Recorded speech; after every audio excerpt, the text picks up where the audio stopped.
स्वाद तो से सम सुगति सुधा के, कमठ शेष सम धर्म सुधा के।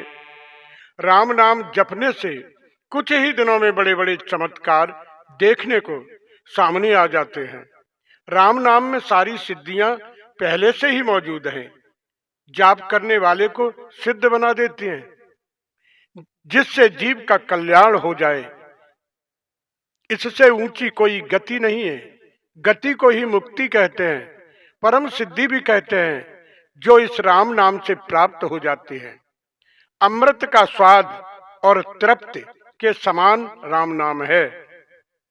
जैसे भोजन किया जाता है उसमें बढ़िया रस आता है, भोजन करने के बाद तृप्ति और संतोष होता है, ऐसे ही राम नाम सुगत सुधा के स्वाद और तृप्त के समान हैं। मानो र मधुरिमा और म संतोष है। रा के कहते ही मुख खुलता है, माँ के कहते ही बंद होता है। भोजन करते समय मुख खुलता है, तृप्त होने पर मुख बंद हो जाता है। इस प्रकार र और म अमृत के स्वाद और तोष के समान है। तलुए पर रखते ही पता लग जाता है कि इसमें रस कैसा है। जहां से रस लिया जाता है वहां से रा का उच्चारण होता है। र कहते हैं सुधा का स्वाद आता है और म कहने से तोष हो जाता है। राम राम ऐसा कहते हुए एक बहुत विलक्षण रस आता है, उससे सदा के लिए तृप्ति हो जाती है। नाम में रस आने पर फिर दूसरे रसों की जरूरत नहीं रहती। जिसको भगवान के नाम में रस आता है उनकी संसार के विषयों में रुचि हट जाती है। जब तक संसार के विषयों की रुचि रहती है तब तक भगवत नाम में रस नहीं आता। भगवान के नाम में जब रस आना शुरू हो जाता है फिर सब रस फीके हो जाते हैं। सज्जनों, भोजन में 6 रस होते हैं और काव्य में 9 रस होते हैं, ये सब फीके हो जाते हैं। संसार में जितने रस हैं वे विषय और इंद्रियों के संबंध से होने वाले हैं। आरंभ में तो अमृत के समान लगते हैं, परंतु परिणाम में जहर की तरह होते हैं। इस तरफ विचार करने से मनुष्य विषयों में फंस जाता है। जो विचारवान पुरुष होते हैं वे पहले परिणाम की तरफ देखते हैं, इस कारण से वे फंसते नहीं।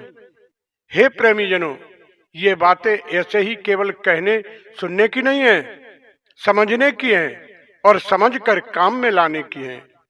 आदमी को सोच समझकर काम करना चाहिए। विचार पूर्वक काम करने वालों की किसी परिणाम में कष्ट नहीं उठाना पड़ता। बहुत सुंदर लिखा है,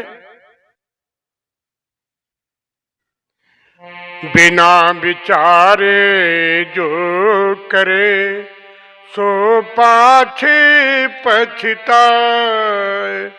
काम बिगाड़े आपना जग में हो तू हंसाए, जग में हो तू हंसाए। जग में होत हंसाए, चित्त में चैन न पावे। खान पान सन्मान राग रग मन ही न भावे। कहें गिरधर कबीराए कर्मगत टारे नाही टरे। खटकत है ही अमाए करे जो बिना विचारे। बिना विचारे किए काम करने से आगे दुख उठाना पड़ता है और बात हृदय में खटकती रहती है। मनुष्य अपने स्वार्थ और अभिमान का त्याग कर दे और दूसरों के हित के लिए काम करे तो उसका जीवन सफल हो जाएगा। छोटी सी जीव के बस में होकर 3.5 हाथ के शरीर का नुकसान कर लेता है। अगर विवेक होता तो शरीर का नाश क्यों करता? भक्षा भक्ष को कभी नहीं खाता, भक्षा भक्ष खाकर घोर नरकों की तैयारी कभी नहीं करता। जिसने भी राम नाम का रस पी लिया उससे कहना ही नहीं पड़ेगा कि पाप अन्याय दुराचार मत करो। उनकी अन्याय करने में रुचि रहेगी ही नहीं।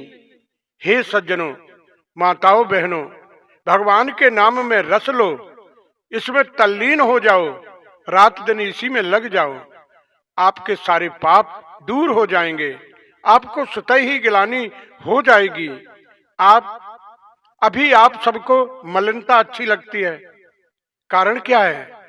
अंतःकरण मैला है। जो खुद मैला है उसे मैली चीज ही अच्छी लगती है। मक्खियां वहीं पर बैठती हैं जहां पर गंदे मेले की टोकरी पास में हो। उसी जगह पर गंदे मेले की टोकरी हो, उसको हटाकर बढ़िया वाला सुगंधित इत्र रख दो, मक्खियां एक भी नहीं रहेंगी, क्योंकि उनको सुगंध सुहाती ही नहीं। वे तो जहां घाव हो, पीप बह रही हो, खून बह रहा हो, वहां पर जाकर बैठेंगे। जिसका मन अशुद्ध होता है वही मलिन वस्तुओं की तरफ जाता है। हे प्रेमीजनों, भगवान के नाम रूपी सुगंध के मिलने पर फिर मन विषयों की तरफ कभी नहीं जाएगा। ये बड़ा सुगम उपाय है जो मैं आप सबको बता रहा हूं। भगवान के नाम का जाप करो और प्रभु के चरणों का सहारा लो। सत्संग, शास्त्रों का अध्ययन का रस लेना चाहिए। इस रस के लिए ही मानव जीवन मिला है। जिसे राम नाम लेने में रस आने लगेगा वो रात दिन नाम जप में लग जाएगा, फिर वह संसार के विषयों में नहीं फंसेगा। जय सिया राम।